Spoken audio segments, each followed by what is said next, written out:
Muy buenos días, bienvenidos nuevamente a Desde Mérida, que estamos grabando aquí en la revista Peninsular y en la grata compañía de un señor periodista, un editorialista que le recomiendo, búsquelo usted, está en redes, ahorita nos va a decir dónde, además de las múltiples publicaciones donde tiene espacio. Él es don Federico Berrueto. Muchísimas gracias, muy generoso, Manuel. ¿Dónde te encuentran? En SDP Noticias, también en la revista, ahí tenemos una colaboración lunes a jueves, ¿verdad? Bueno, ya lo conoce usted, es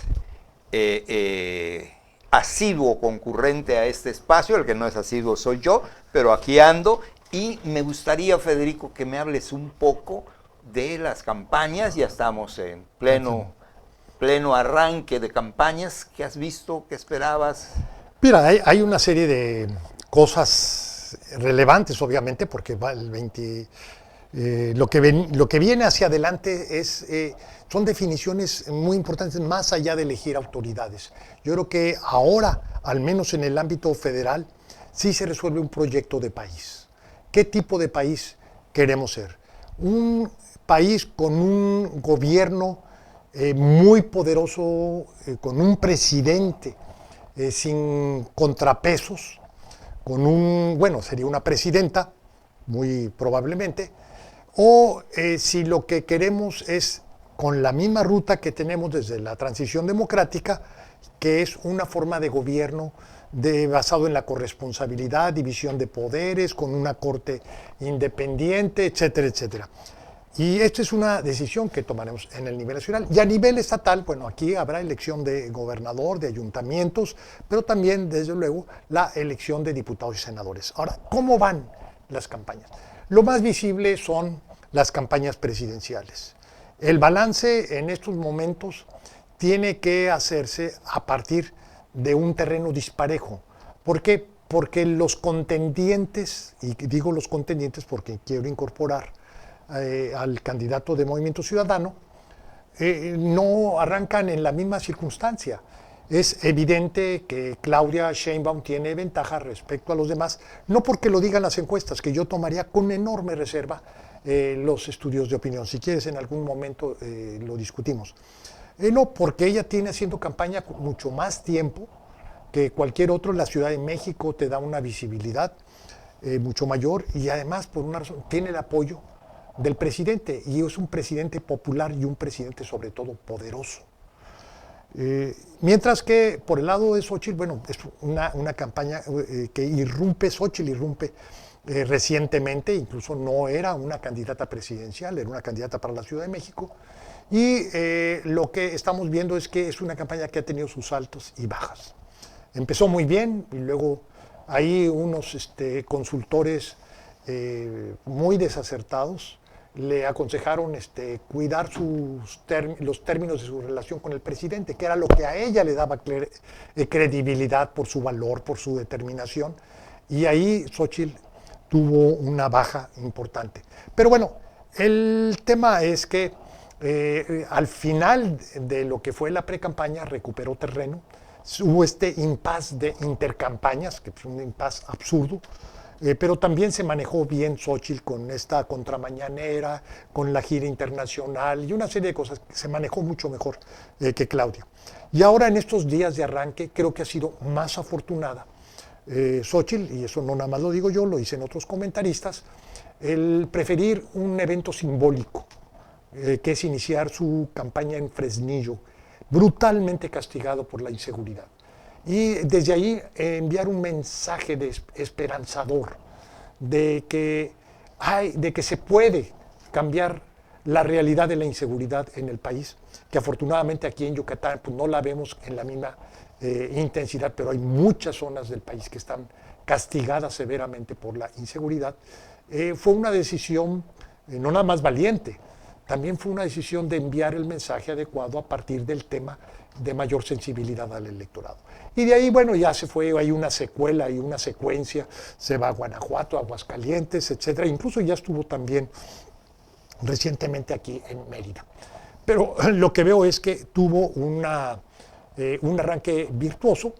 El caso de Claudia, y desde luego que el tener esa expresión de fuerza, llenar el Zócalo, etcétera, a muchos les confirma la certeza de que ella va a ser una candidata ganadora. Pero hacer eso tiene también otras implicaciones. Una, por ejemplo, el acarreo. Y un acarreo que se documenta porque como hubo gente que llegó de todo el país, pues en muchos lados, oye, que 5,000 pesos les dieron de gratificación y cosas de ese tipo. Entonces, no necesariamente el saldo de una plaza llena es un mensaje positivo. Y tuvo dos pifias que se volvieron, le dieron mucho vuelo al tema. Primero, el haber dicho, para que siga la corrupción, y esto pues, es inevitable que le den vuelo, ¿no? Entonces es un error en el mensaje, y otro en la salutación que le hace a la candidata de la Ciudad de México, a Clara Brugada, que también hay un malentendido, algo así, pero nuevamente dijeron, pues, es que están con problemas, traen pleito. Pero bueno, esto para decir que los primeros días ha sido mejor Xóchitl que Claudia, y el que veo yo muy, muy desafortunado es el caso de Álvarez Maínez, porque es un muchacho del cual yo esperaba mucho más. No tiene mucho que ganar, en otras palabras, no tiene mucho que perder. Y que él se manejara con más soltura, con más naturalidad, para construir una opción atractiva a un segmento del electorado, sobre todo el electorado joven, que pudiera identificarse con él. Creo que va muy, muy mal Álvarez Maínez. A ver, hacemos un alto. Empezando, tu planteamiento de país se me hace algo utópico y pues sería el deseo de todo buen ciudadano desde hace muchos sexenios, ¿no? Tener un gobierno como lo has planteado, no lo veo venir, y hay una razón muy poderosa. En cuanto a inicio de campaña, coincido plenamente contigo. La señora Claudia pues está usando la fuerza del gobierno, también es natural. Los acarreados no son nuevos, ¿sí? Cuando el PAN no era gobierno, se quejaba de eso, y cuando es gobierno dice, a ver, no es un acarreo, es un servicio social el que los traigamos y les demos de comer. Depende como lo quieras ver, pero es de todos los tiempos, ¿ok? Y sí, por ahorita todo parece indicar que va a la cabeza la señora Claudia. Fue un error desde el punto de vista estratégico, publicitario, el decirle a Xóchitl, bájale 2 rayitas, cuando debe haber, súbele 2 rayitas. Las campañas, desde mi punto de vista, no sé si coincidas, son precisamente para conocer a los pretendientes. Es un tiempo que fija la ley para que los candidatos se den a conocer. Y yo no quiero conocer al que se sube a la tribuna a decirme el trabajo se ha hecho mal, te voy a hacer yo, te voy a dar tal cosa. No, quiero conocer a esa persona, no a lo que me está diciendo. Y es válido en las campañas, es válido sacar lo malo que tengan los candidatos. Claro. Como ciudadano debo de saberlo, porque no es solo lo que a mí me digan. Se están volviendo a las viejas tácticas del acarreo, de la torta, del juguito, del aprovecharse del gobierno. Todo me queda bien. La señora Claudia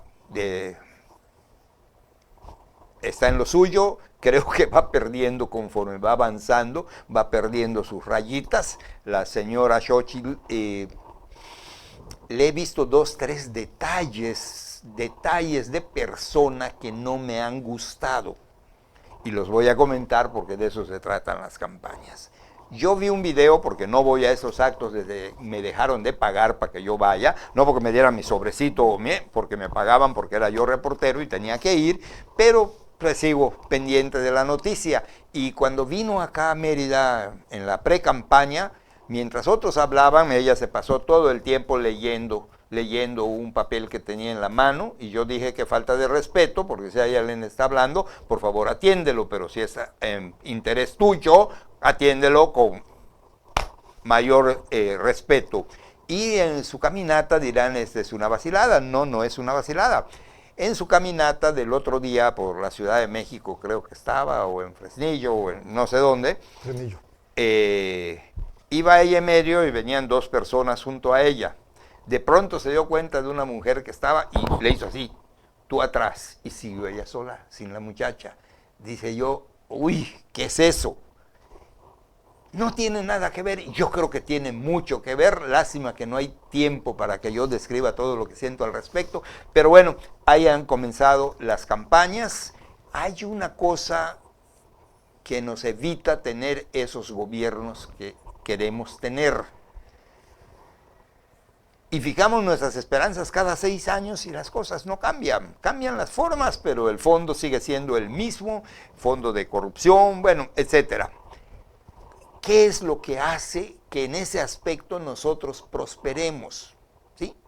Simple y llanamente los 130 millones de mexicanos que poblamos esta región, que creemos que con votar ya la hicimos. Y yo elegí a este señor, puta, sí lo elegiste, pero ahí lo dejaste solo, que haga lo que le dé su gana. No participamos en la gobernanza del país. Desde el lugar que nos corresponda, no hacemos nuestra parte. Es bueno que deseemos que llegue el que cumpla X, sí, pero no podemos dejarlo solo. Y eso lo tenemos que demostrar desde ahorita. Nos quejamos porque fulana de tal llevó a 20,000 personas. Sí, pero somos 100,000, quedamos 80, vámonos al otro lado y no lo hacemos. ¿Ok? Yo creo que es importante en esta campaña que nos manifestemos todos. Si a ti te gusta el azul, qué bueno, yo no encontré guinda, tampoco me gusta, pero tenemos que participar o no tendremos derecho a nada. ¿Sí? Eso es el inicio de una campaña nacional, pero tú y yo vivimos en Mérida y ¿qué has visto? Bueno, a ver, lo que estamos viendo en términos, o lo que sabemos, lo que vemos y lo que sabemos, es que hay una suerte de la gran incógnita de la elección que viene es cómo van a reproducirse las diferencias o las intenciones de voto dependiendo de la elección. La elección, quiero pensar, la de Yucatán, la elección de Mérida, la elección de diputados, la elección de alcalde, la elección de gobernador y también la elección de legisladores federales y la elección de candidatos presidenciales. ¿Por qué? Porque otros podemos suponer dos cosas. Una, van a votar parejo. El que vota por un determinado partido va a votar por el mismo partido en todas las elecciones. O va a haber voto diferenciado. Bueno, el voto diferenciado siempre ha existido y cada vez es mayor, lo debo decir. Pero esto, ¿por qué lo digo? Por algo que señalas, de que hay dos maneras de decir el presidente o la presidenta próxima no puede estar sola. Se necesita acompañarla. Ya hay dos maneras de acompañarla. Una, desde luego, la participación ciudadana, que es a lo que estás aludiendo, pero también a través de la pluralidad de los pesos y los contrapesos, o bien de que tú tengas un Congreso, un gobernador, un alcalde afín. Entonces, esto es relevante. ¿Por qué? Porque yo lo que creo es que no va a ser la elección presidencial la que va a definir las intenciones de voto de legisladores, diputados, gobernador, en la elección de gobernador o en la elección de ayuntamientos. Yo creo que va a ser más bien al revés. Y esto voy ya concretamente al caso que tú preguntas, o sea, ¿qué es lo que se ve?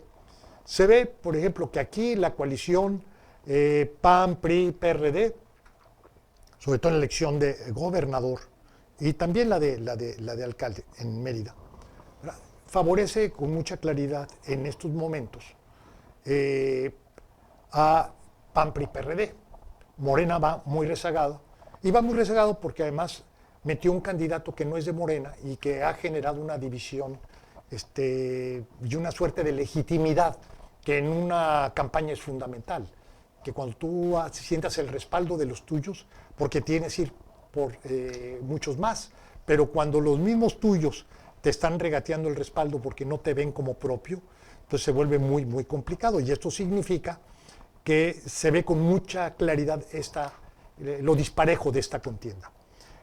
Y no quiero hablar por el Estado porque es muy complejo y no me aventuraría a una opinión, pero sí a lo que se ve en Mérida en la elección de gobernador. La misma intención de voto se reproduce en buena proporción. ¿Por qué? Porque el candidato a gobernador por parte PRI, PAN, PRD, ha sido alcalde de manera consecutiva por un buen tiempo. Entonces, tiene una suerte de beneficio derivado del conocimiento y de una buena evaluación de su desempeño. En el caso de la oposición de Morena, ha habido un incidente desafortunado, que es un accidente que tuvo el candidato y que no ha podido empezar campaña, y este vacío se ha llenado con rumor, se ha llenado con ausencia finalmente, que es lo peor que puede ocurrir en una campaña, pero además también esta noción de que desde México le impusieron candidatos y que no le cumplieron en una suerte, digamos, de empoderarlo para que tuviera él una condición de un opositor con el aval del centro y además con respeto. Entonces, nuevamente la percepción que hay es que el candidato a Mérida, que es fundamental por el peso electoral que tiene Mérida, fue una imposición del centro, no fue la decisión de él. A lo mejor yo no sé si esto sea cierto o no es cierto, yo estoy hablando yo de percepciones. Y lo mismo pues está ocurriendo que con la fórmula de senadores, que por cierto es la misma de hace 6 años, nada más que sí, invertida, y ahora por Morena. Entonces, una serie de cosas que dan lugar a, te digo, a la especulación, pero sobre todo esta idea de que no hay unidad y no hay cohesión. Eso es lo que se ve. Sin embargo, en la elección presidencial, lo que se ve es que hay una ventaja de Claudia Sheinbaum en Mérida, que la mayoría de la población, cada vez una mayoría que se ha ido estrechando, ¿verdad? La tiene ahorita, la ventaja la tiene Claudia. Entonces, uno lo que llama, ¿cómo es posible que en la elección de ayuntamientos gana un partido o una coalición? En la elección de gobernador gana esa misma coalición. Y en la elección de presidente va a ganar de manera clara la coalición, la otra coalición. Entonces, llegará a esos extremos el voto diferenciado, o bien la campaña de la señora Xóchitl Gálvez será de tal fuerza para que esa ventaja que tienen sus aliados en las otras contiendas la beneficien a ella. Esa es, digamos, ahorita la duda de la que yo tengo. ¿Por qué? Porque si esto se reproduce en el país, Manuel, vamos a vivir dos circunstancias. Seguramente, una muy segura, que la oposición en el nivel nacional va a tener mayoría en el Congreso. Y si ganara Claudia, tendríamos gobierno dividido. O sea, como ocurrió antes de que llegara Andrés Manuel a la presidencia de la República, que tienes que negociar en el Congreso porque no tienes los votos para aprobar leyes, para hacer los nombramientos, para aprobar presupuesto, etc. Y por otra parte, algo que también se ve es que la elección va a estar muy cerrada. Si las preferencias de las contiendas municipales y de gobernador se trasladan a la contienda presidencial, entonces este supuesto día de campo que están presentando los encuestadores, que desde mi punto de vista es un error, o sea, digo, más adelante lo comentamos a detalle por qué creo que es un error, pero si la elección se cierra, lo que estamos viendo es todavía una elección mucho más confrontada, o a lo mejor un desenlace que puede ser por unos cuantos puntos, y que además el desenlace puede ser hacia un lado o hacia el otro. No necesariamente esta idea que algunas gentes piensan en estos momentos de que Claudia lleva una ventaja que ya es irremontable, a lo mejor esto no necesariamente va a ocurrir. Y eso es, te digo, de mi pulso de lo que yo veo fundamentalmente de aquí de Mérida. En 1842, si la memoria no me falla, Yucatán se declaró una república independiente porque el presidente en turno no aceptaba el gobierno de la república, era centralista.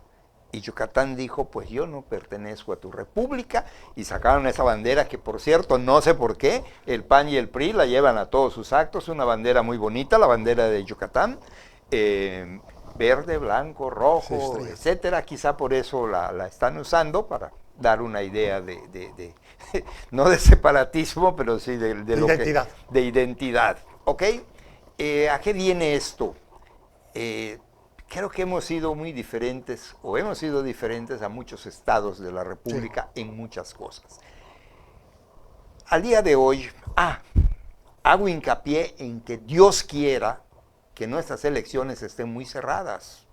Dios quiera que estos cambios que estamos viviendo en el país en cuanto al color de nuestro gobierno continúe. A la larga eso nos beneficia. Vivimos 71 años de un partido hegemónico que mucho bien hizo por México. Yo no me cierro a eso, ¿sí? Muchas cosas buenas le debemos al PRI.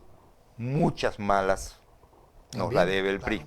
También le debemos al PRI esas cosas. Pero los partidos han dado un cambio. Al día de hoy, los partidos no son esos cuerpos políticos que se manejaban hace 10 o 20 años. Se han desdibujado, siempre uso la palabra porque es lo que más se me ocurre, se han desdibujado. Ya la marca no gana votos. El decir PRI no obliga a 72,000 yucatecos que vivían del Enequén y del subsidio del gobierno tengan que votar por el PRI. Y el decir PAN, a mí me tocó una cosa curiosa, ¿ok? Me tocó ver un PAN que no existía, que obtiene su primer triunfo, lo obtiene el PAN, mas no por trabajo del PAN, sino por un trabajo fuera del partido, por una lucha cívica que unió a los meridanos y derrotaron al PRI. Noviembre de 1967, primera alcaldía panista. El que resultó ganador había jugado 3 años antes y no obtuvo ni 10 votos. Y ofrecieron esa candidatura al que lideraba ese descontento social y no la aceptó. Y volvieron a poner a Víctor Manuel Correa Rachó, que gana la alcaldía motivado por una obra de gobierno, como era el agua potable que nos había causado tantos dolores de cabeza, gana la primera alcaldía y hace una muy buena administración, eso le vale al PAN, pero se cae por falta de estructuras. El PRI era un partido muy fuerte, un pulpo que todo lo acababa así en la medida de sus necesidades, ¿ok? Pero empieza a surgir un partido que solo figuraba,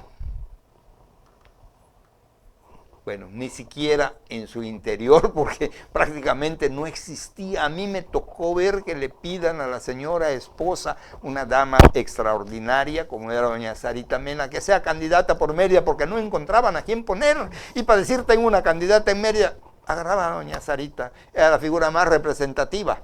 Y fue varias veces postulada a la alcaldía. No significaba nada. El partido que las tenía todas hacía lo que le daba su gana, bien o mal, hacía lo que le daba su gana. No existíamos los que no pertenecíamos a ese partido. Y los que pertenecían, algunos tal vez de muy buen corazón, 1, 2, 3, 4, pero todos los demás por intereses como se mueven en todos los partidos, ¿sí? Y obligaban a todos los sindicatos a apoyar a esos partidos. Y se hacía y deshacía lo que alguien quería, no lo que queríamos todos.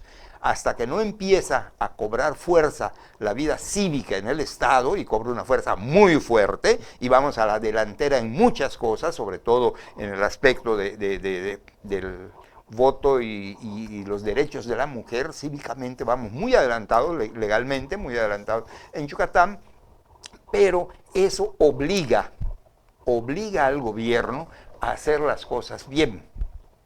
Obliga al gobierno a que las cosas malas que haga no las haga con tanto, ya sabes, porque no quiero hablar mal y luego me cortan, pero es benéfico que haya una contienda cerrada. Cuando la vean fácil van a hacer lo que les dé eso, ¿sí? Así que ojalá el señor Díaz se recupere pronto, porque lo que está perdiendo en su hospitalización es vital, no las tiene ganadas. Nadie va a decir, ni Renán Barrera, ni Huacho Díaz, que tienen ganado el Estado. No lo voy a creer, ¿ok?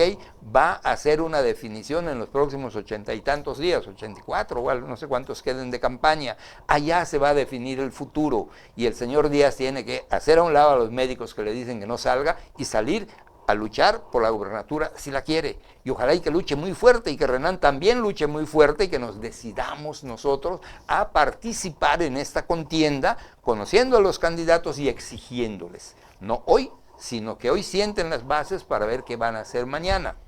Si nosotros no participamos, no tenemos derecho a nada. Esto no es nuevo, lo hemos dicho siempre. Creo que las campañas han empezado en Yucatán de una manera muy lenta. Renam anda por todos lados, pero, por ejemplo, en el partido, en el gobierno, no he visto al candidato, que ya dijimos que está enfermo, a mala hora una vaca le rompió la mano. No he visto al candidato de Morena en Mérida, no lo he visto. Si está haciendo campaña, no sé de él. Si no sé de él, es que su publicidad no es buena. No sé qué has oído tú, pero yo no lo he visto en contienda. Bueno, lo mismo me sucede a mí, es mi percepción, pero dijiste cosas muy importantes. Uno, la identidad. Yo lo he dicho en distintas formas, de que Yucatán es claramente diferenciado a el resto del país. Y no es un tema de ahora, no es que Yucatán tenga seguridad o que Yucatán tenga una cultura o una vida cultural. Podemos hablar de muchas cosas que son particulares de Yucatán. Ahora, en este momento, sí, pero también tienen su historia. Y un aspecto de esta historia, yo destacaría dos elementos. Lo que señalas, una cultura cívica que se construyó al paso del tiempo y que es ejemplar respecto a todo el país. Las primeras expresiones de alternancia en el nivel municipal, unas fue, si mal no recuerdo, León, Chihuahua y Mérida. No, creo que fue en Baja California. En Baja California, ¿verdad? Sí. También, cierto. Primero cierto. allá y luego Mérida. Así es. Y creo que también hay una en Guanajuato. Sí. ¿Verdad? Pero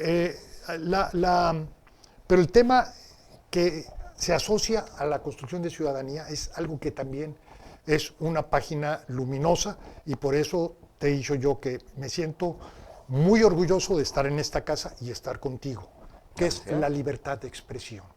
La calidad que tiene la historia de Yucatán con el periodismo que pudo también construir a lo largo de décadas, creo que también sirvió mucho para esta noción que tienes del gobierno, que es esta frase que lo que resiste apoya. Es decir, el gobierno necesita de una prensa independiente y crítica. ¿Por qué? Porque le sirve a la calidad de gobierno, le sirve finalmente a las buenas cuentas, a los resultados, el abuso del poder, la venalidad, la corrupción, todo esto, ¿verdad? Se disminuye considerablemente cuando tú tienes una libertad de expresión vigorosa, además, desde luego, una cultura cívica, participativa, etc. Y concluyo con esta idea que creo que se vuelve clave. Para la elección próxima, lo fundamental es la participación electoral. Que el que quiera, por la razón o la preferencia que tenga, no importa, pero que vaya a votar. Creo que eso es lo fundamental para la elección venidera. Coincido al 100 y lamento mucho que esta libertad de expresión, que sí existe como tal, a nadie lo han metido al bote por decir nada, a mí me deben de meter, pero no lo han hecho, espero que tampoco lo hagan, existe, es una cosa real. El derecho a la información, que es diferente, creo que estamos siendo omisos.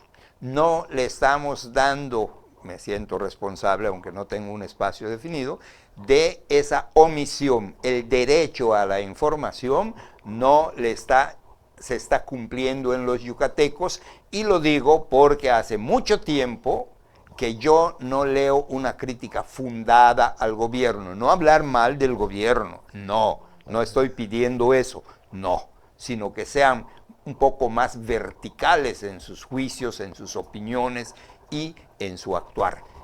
Mejor nos vamos porque te has metido a un terreno muy peligroso y el que se hunde primero soy yo. Y además se nos acabó el tiempo. José hace rato que me está haciendo señas, pero como no aprendí el lenguaje, ni sé contar los dedos, así que nos hemos pasado mucho, pero bueno, les suplico que hagan de cuenta que solo tardamos 16 minutos y nos vamos a un corte. Federico, muchas gracias. Gracias a ti. Y a usted que nos sigue, gracias.